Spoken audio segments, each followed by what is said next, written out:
Hello, my name is Gloria Blacka, and I'm the Senior Director of Community Outreach and Education here at the Scleroderma Research Foundation. It's so great to see all of you here today, and I hope each of you takes away meaningful information from these sessions. This month is Scleroderma Awareness Month, so please help spread the word about this disease. Whenever you share about the SRF or scleroderma, you're helping make a difference in how many people know what scleroderma is and does. Use the hashtag #SayScleroderma and tag us at SRF Cure on Facebook, Instagram, Twitter, and TikTok. And now it's my pleasure to introduce the panels of how to advocate for yourself, making the most of your doctor's visits. Our moderator today is Sharon Dobie. She is Professor Emeritus at the University of Washington School of Medicine. As a family medicine physician, educator, and author, her career focused on health equity and service. Her son died of complications of scleroderma at age 31 in 2017, and she became a member of the board of directors the same year. She hopes to increase awareness among younger generations about scleroderma and find new treatments and a cure. Marie Rand has been an advocate for pulmonary hypertension patients for nearly 30 years. Beginning with the diagnosis of her daughter Chloe, continuing through her co-founding in the advocacy group PAH Aware, and now working for Janssen Pharmaceuticals, she works passionately to create change for all those whose lives are touched by pulmonary hypertension. Matt Pryor is a number of things, but he finds the greatest purpose as a husband and father, where he advocates for the physical and emotional health of his family as they battle chronic disease. This advocacy nudged him into healthcare, first as a chaplain and now in the field of organ donation, where he strives to bear witness to the trials of grief and trauma. And finally, Dr. Raele Robison is a postdoctoral researcher at the University of Wisconsin-Madison who has been living with scleroderma and pulmonary arterial hypertension since 2017. Being a researcher herself, she is a strong advocate for participating in scleroderma and PAH-related research in hopes that one day cures for both diseases are found. And now, over to you, Sharon. Thank you, Gloria, for the introduction, and welcome to everyone who's listening. And I'm so delighted to have our panel today that each of you is so uniquely qualified to talk about advocacy for yourself or for a loved one in dealing with a rare disease. So I want to thank you all for coming, and I want to introduce you to Matt Pryor, Marie Rand, and Raele Robison. And I think we'll start by letting you introduce yourselves, recognizing that advocacy is such an important fact and feature of our lives in dealing with these conditions. I know this as a physician, and I also know it as a mom of a kid that needed advocacy. So let's start with you, Marie.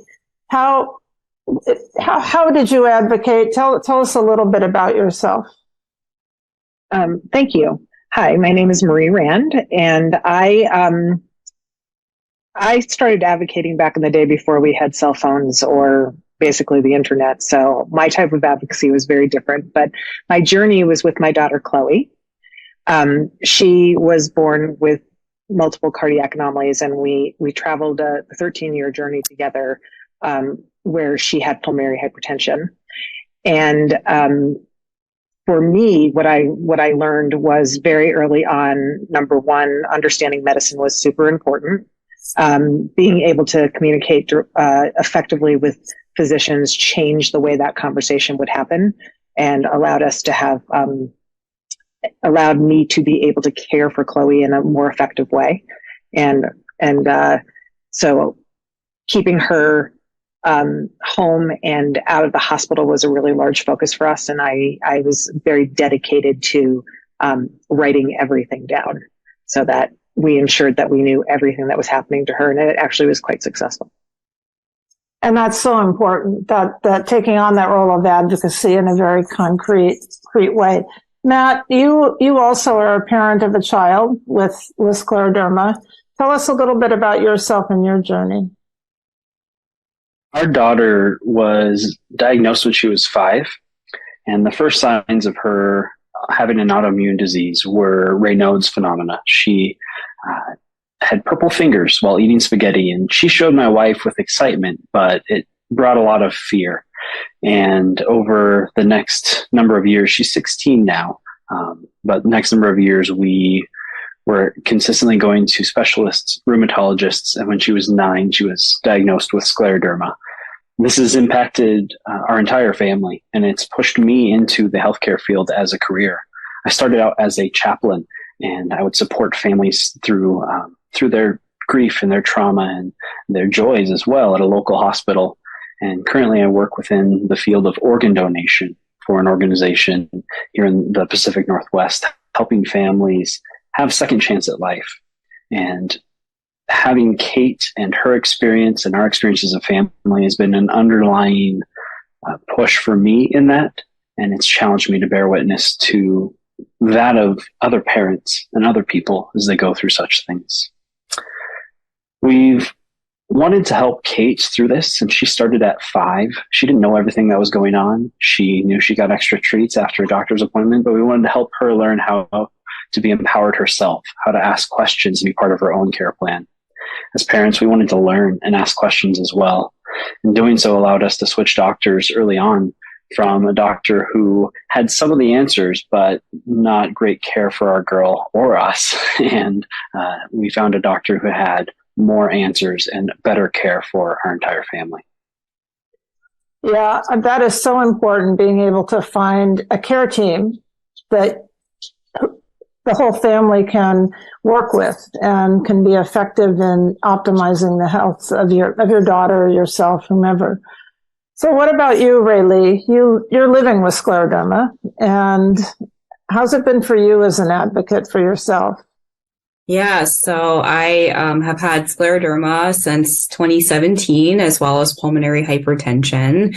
I was diagnosed in kind of a roundabout way. I went, to the rheumatologist to begin with, and he said, I think something's going on here, but nothing's showing up in the blood. So just go home, for a year. I'll see you in a year. And during that time, I started having all of these issues where I was tired, my muscles were hurting. I was just not eating well because I just didn't feel really well.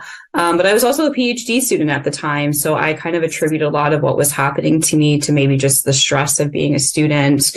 But then it got to the point where I really just felt like I couldn't breathe. And so I went back to the doctor and said, something's wrong. We need to, look at this again, and advocated for myself in that way by coming back earlier than he had originally wanted me to.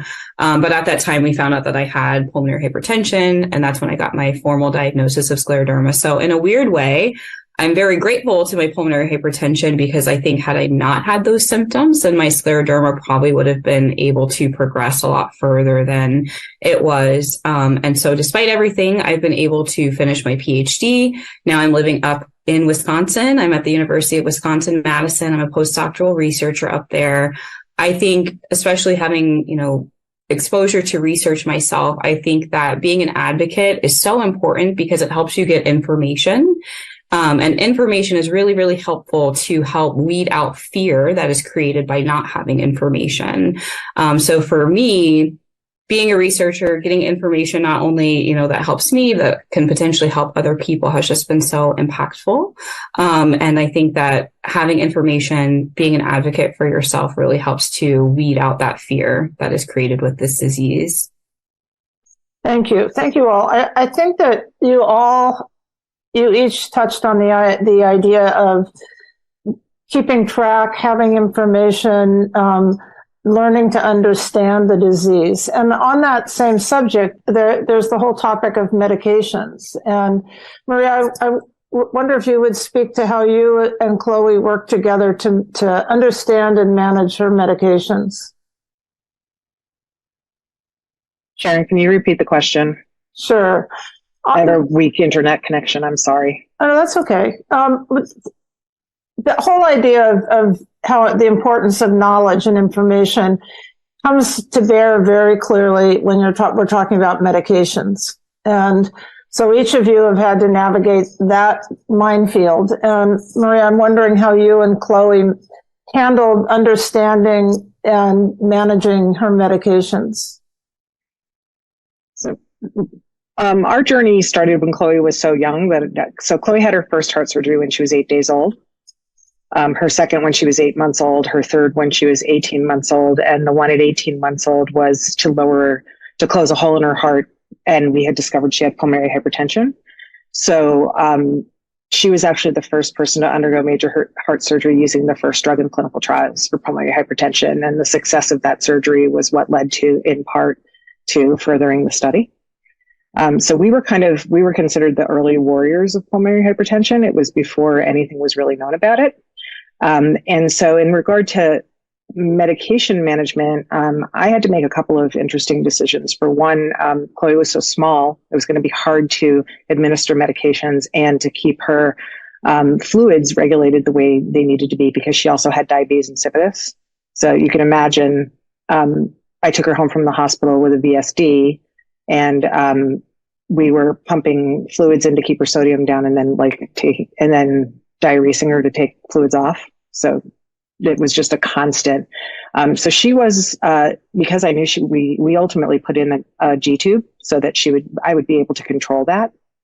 And then in learning about medications, I had a PDR, which is the physician's desk reference, which is a book, because we didn't have the internet.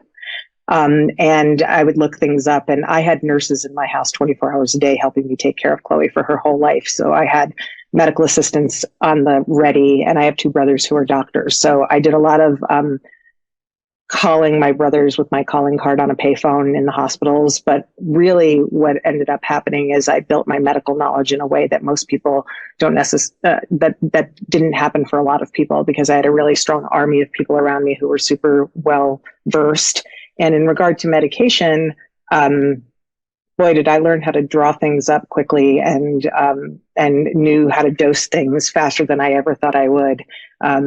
It was the accuracy at which we gave her medication, because of the nurses in the house 24 hours a day. Everything happened on the minute it was supposed to. That clearly kept Chloe healthier than she probably would have been otherwise. So much so that I was able to do some negotiating. I was able to say to the insurance company, I can guarantee you I can keep her out of the hospital for a year at a time. And I was able to do that because the quality of care that the knowledge that we all ultimately possessed, and the way that we cared for her was critical.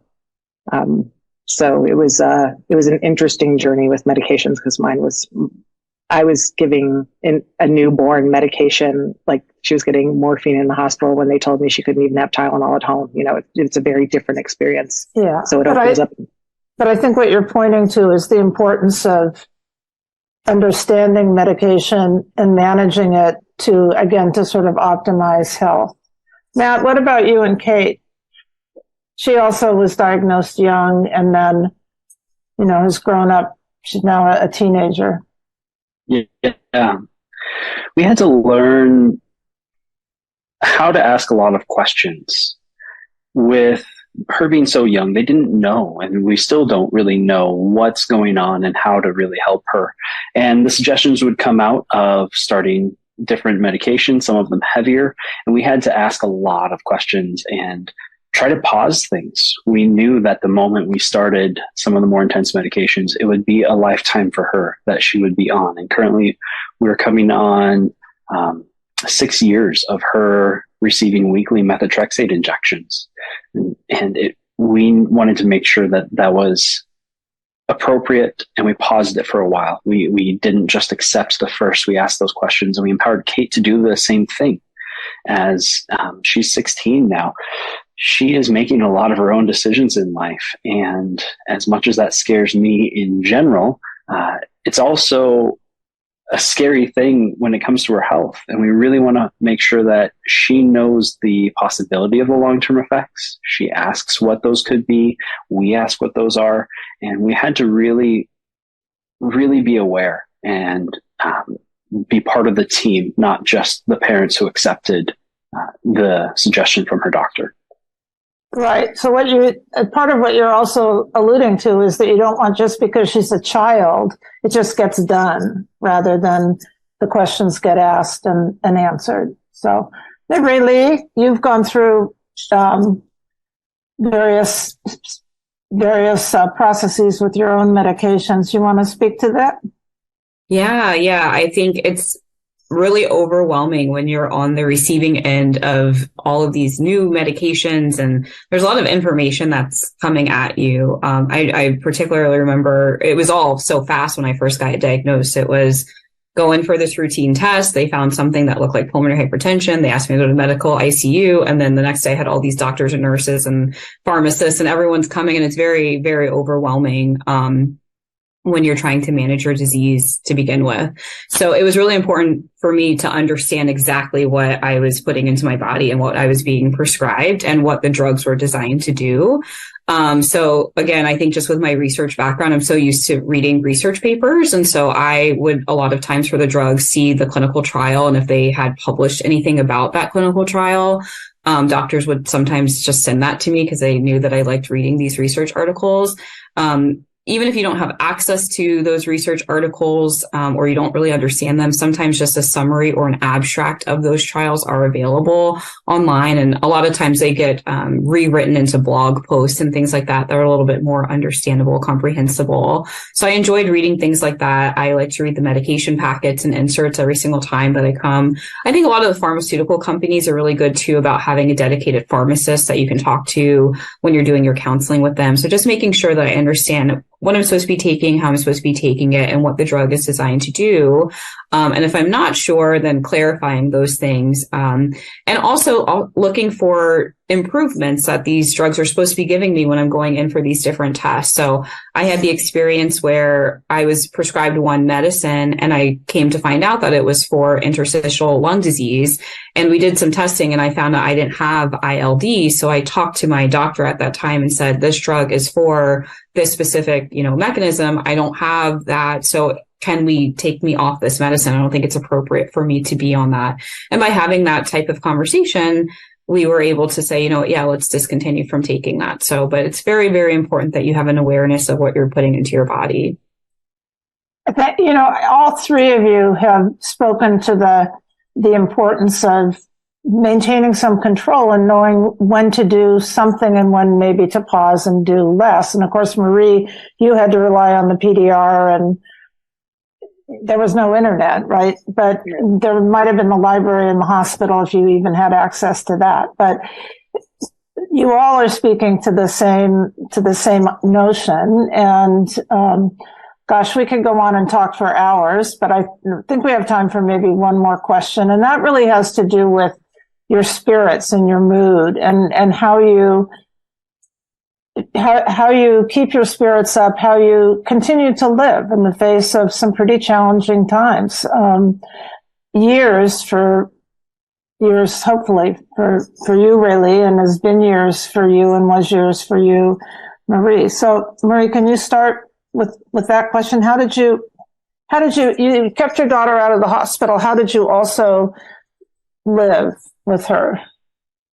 So Chloe is the oldest of my 5 children. So I went on to have a very large family, and we are extremely close now as a result of Chloe. That the life was just extraordinary because Chloe was also in a wheelchair, and it was an early on decision for us that she would go everywhere with us at all times, and she made some things really fun. A lot of good things happened because of her. Like we're very big Disney. We're a very big Disney family because of Chloe. She made some very close friends there, and they're still our friends today. And there's a lot of reminders of Chloe. But I think what's more important for me is that my kids, who are now all in their 20s, are advocates in many different ways. So my daughter Liv advocates for people at Disney. She works for the Walt Disney Company, and she advocates for people so that they have all their accommodations that they need when they work, if they need special accommodations. My children co-own a nonprofit that supports the pulmonary hypertension community called Breathless on Broadway. They've been doing that since my son Zach was 17 and decided he was going to create a Broadway event around pulmonary hypertension. And so for us, for me, what I've seen now afterward is so brilliant and so beautiful. And during the time, what I did was I depended on family. I depended on my friends and the nurses, and it just became a world where taking care of myself was extending myself out to others and making really beautiful connectivity. And I treasure all of those friendships now, and I'm grateful that Chloe brought so many people into our lives. And when it was happening, we just found joy in everything that we did. We were pretty silly, and we had a lot of, we were faced with a situation that was very unlike other people, and we chose to embrace it and see where it took us. So thank you. I didn't mean to interrupt you. Sorry. No, that's okay. All good. Matt, how about you? How do you and Kate and the rest of your family find joy, minimize being overwhelmed, live? Yeah. For us, we take a lot of hope in our faith. We cling to that when there's not much else we can feel that's tangible here. We hold on to our faith. And that is ethereal in itself, but we then step into what's happening right now. Early on, Kate's rheumatologist told us to only focus on what is right now, only treat what we have, and don't focus on the what ifs. We can't play that game with ourselves. We can only say, this is what we have now. This is the challenge we have. This is the medication we have. You can get so far into a dark hole by wondering what's going to happen, but being present is what's helped us not lose ourselves, not lose our family and each other. Thank you. That being present is so important, and it's not always the easiest thing to do, but it is important. Rayleigh, how do you find your joy and calm in this life with scleroderma? Yeah, I feel at the beginning, again, I just think that the first year of living with this disease was just my most trying year, because it was just a lot of wanting to be alone, because I felt almost ashamed that this had happened to me. Like I had done something wrong. And so it was like I wanted to kind of hide myself, and I felt like I had let people down. And I just felt like I also needed to kind of prove to myself that I could just handle things on my own. But by doing that, and by pushing people away, I just became very lonely and isolated. And so what I actually found was that people wanted to help. And so, as Marie had mentioned, it really became about me kind of extending outside of myself and reaching out to people and just allowing them to be there for me. And that initially brought me a lot of joy by just letting other people be there for me and just not feeling like I had to take on this burden by myself. Now that my disease is a little bit more stable, I can kind of just focus on the more day-to-day living. And something that I like to do now is this idea of happiness scheduling. So having something that's concrete on my calendar that is an appointment, that whether it's getting dinner with friends, a nail appointment, massage appointment, whatever it might be, just something that I can look forward to, a little piece of happiness that I can kind of cling to. And I also really enjoy doing things like this, working with the Scleroderma Research Foundation, talking to other people about the disease, just letting them know that they're not alone. But having said all of that, I think sometimes there's this tendency for people that are well to want you to be well as well. And so they want you to be okay. And sometimes it's hard, and you try to put on that brave face for other people. And so another big part of my joy comes from the recognition that not every day is joyful, that there actually are some days that are really hard living with this disease, and being open and transparent about those bad days too. And not just putting on the brave face for everybody else. And because that's how I have to show up for myself and give myself self-love, is by being honest with myself too. So I take the good with the bad. Thank you. So we could probably go on and chat for quite some time, but I want to thank those of you who've been listening or viewing this webinar, this panel. Special thanks to Marie, Matt, and Rayleigh for participating. And I hope we all take home something important about advocacy for ourselves and for our loved ones. And I just really am very grateful for all three of you for participating. I think now we will turn the microphone over to Gloria, who will take a Q&A time. So thank you all very, very much. Wow. Thank you all so much for sharing your insights from your personal experiences. What a meaningful conversation and helpful for so many. Let's follow that great conversation up with a chance to answer questions from our audience with Matt and Rayleigh. So we've got a lot of really good questions here. Let's see. The first one. What suggestions do you have for advocating for yourself in a managed care organization where access to scleroderma specialists is very limited?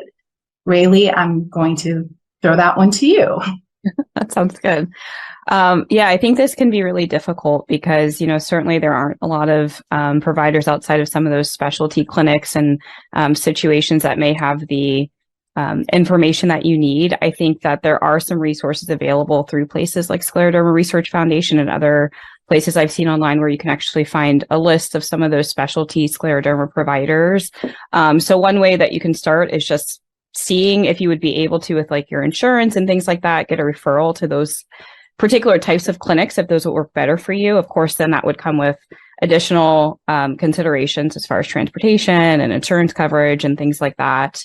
I think short of being able to, let's say, get a particular referral to one of those types of locations, and I think if you're not satisfied with, let's say, the level of care that you think that you're receiving, then you might have to maybe work a little bit more within the situation that you find yourself in. So it might require you doing a little bit more kind of research on the side, knowing what types of treatments things are available, and just doing a little bit extra advocating for yourself if you don't feel like the clinic or the resources around you are kind of filling in the gap that you need.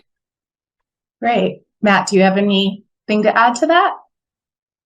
Advocate. I'm the father of a patient, obviously, so I don't have this for personal experience for my care, but we tried different clinics. We went to a new doctor who did provide more of that care for us. Great. Another great question. What is your approach to getting answers to all of your questions when specialists seem so rushed and busy? Also, how to get answers to questions which arise between appointments? Matt, can you? Yeah. We utilize the ability to contact Kate's physicians electronically. We are consistently in there, and as Kate's gotten older, she has control of that, and we just talk to her. Kate, we need you to talk to doctor about this and ask questions about this. So we really try to make sure we're utilizing that. They do really well for getting back to her. The nurse line usually is able to provide the answers, and when they can't, they respond, I will ask the doctor about this, and it really helps tremendously. Rayleigh, do you have the same experience with that? Yes, definitely. I think that using the messaging features through things like MyChart and being able to get in touch with your clinic and your doctors that way. I had to do a lot of that when I was trying to get my prescriptions taken care of. Just getting that information in between those clinic visits. I would say that when you go into your clinic visits too, if you already know that it's going to be a time constraint, try to get yourself very organized and maybe just have some specific questions that you're looking to get answered, and don't rely on the doctor to kind of dictate the flow of the appointment. Just know what you're trying to get out of that appointment and get as many questions answered as you can. Great. So preparation is always a key for this. Great. Okay. How do you approach family doctors and specialists who are not, scleroderma specialists, for instance, gastroenterologists, who don't seem to be considering the effects of scleroderma when looking at your symptoms? So how do you talk to all the other specialists that you see and have them relate, what you're going through to your scleroderma? Rayleigh?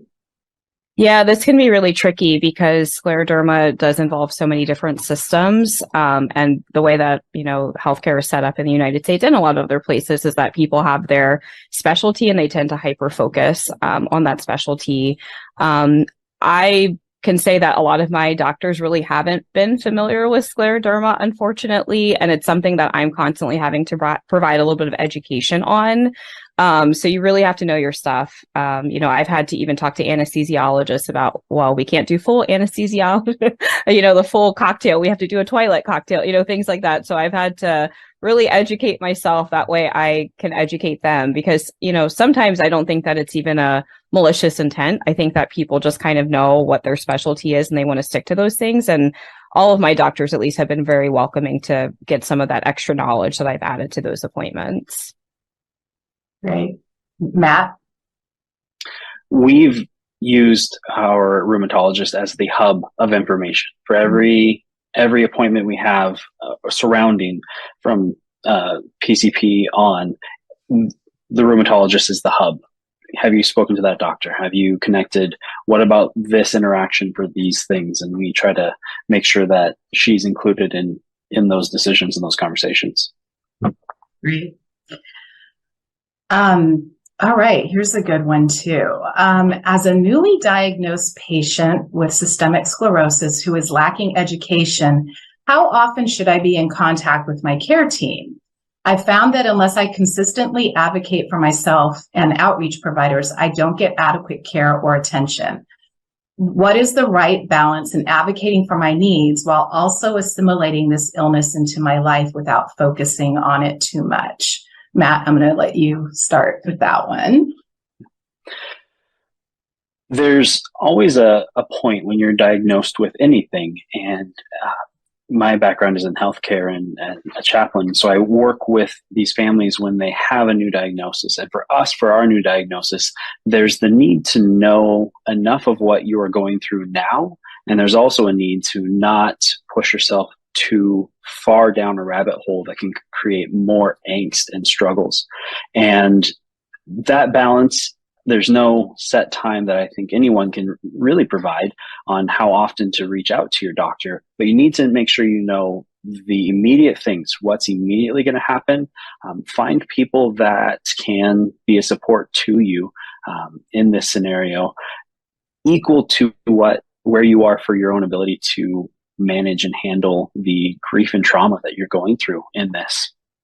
And so my answer is I have no answer, but make sure that you are not allowing yourself to get down too many rabbit holes to really affect your ability to push through. That's a great answer. I think with anything in life, right? Rayleigh, do you have anything to add to that? Yeah, I mean, I'll just say that I remember from when I got diagnosed, it was the most overwhelming time of the disease because not only are you trying to figure out what's happening to you, but you have a lot of providers that are giving you a lot of information, and it's hard for you to kind of separate, is this relevant to me? Is this going to happen to me? Is this not going to happen to me? So what I tried to do in the beginning was just really focus on what's actually happening with my body and what do I need to prioritize right now. And for those things, I went hard for myself. I mean, I was maybe seeing the doctor pretty much every week. I think they got a little sick of me because I was just going in for scans and blood work and, things like that. But I wanted to feel better. Now it's tempered out. I see my specialist every 6 months to a year.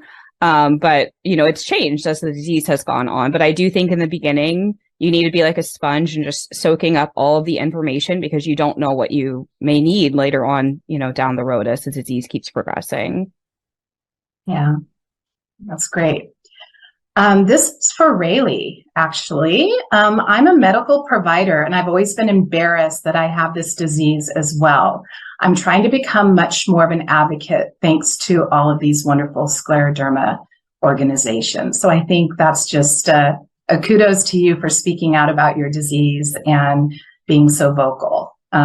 Appreciate that. Yeah. And then I think we have time for one more. How can I get help finding a scleroderma clinic near me? I know, they're not, at srfcure.org and the Living with Scleroderma section, we do have a list of the scleroderma treatment centers, but I know they're not close to everyone. So do you have any hints or anything that you've had in your experiences of trying to find a scleroderma clinic or at least a rheumatologist who is well-versed in scleroderma that can help? Matt, I'm going to let you start with that one. Yeah, our journey started with a rheumatologist who was not helpful, probably knew what he was talking about, but not helpful for very scared parents of a 5-year-old. And we made sure, and this is our chief piece of advocacy, we made sure to just go to a new clinic, try to find something. And I recognize, speaking from a place of privilege, that we are close to one marginally. We can drive 5 hours to the nearest clinic, and we have that freedom. Not everyone has that freedom. I fully acknowledge that. But we made sure that our first interaction, which caused a lot of emotional strain, was not our last interaction. And we continued to call around, try to find a new clinic. And like I said, thankfully, we are able to go to a different clinic. And Rayleigh? Yeah, I mean, I think just like Matt's saying, you really just have to kind of shop around sometimes in these situations. And if you're not satisfied, don't settle.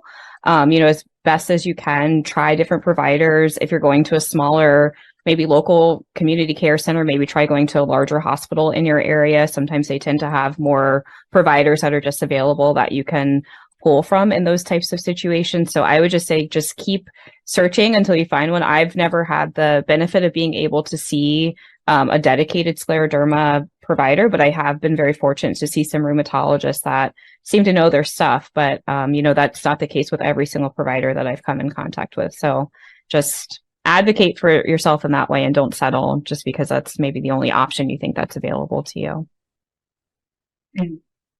Fantastic. Well, I just want to thank both of you so much for all of your help with advocacy and spreading awareness of scleroderma. I think this session has been very helpful. Even if someone doesn't have scleroderma, just being an advocate for your care, I think, is something that we all need to be doing in our lives. Thank you for sharing your experiences with scleroderma. And unfortunately, we're at the end of our time. To everyone watching, thank you so much for the great questions. We'll now have a short intermission, and when we return, Dr. Catherine Torek will present on juvenile scleroderma. Thank you so much for joining us.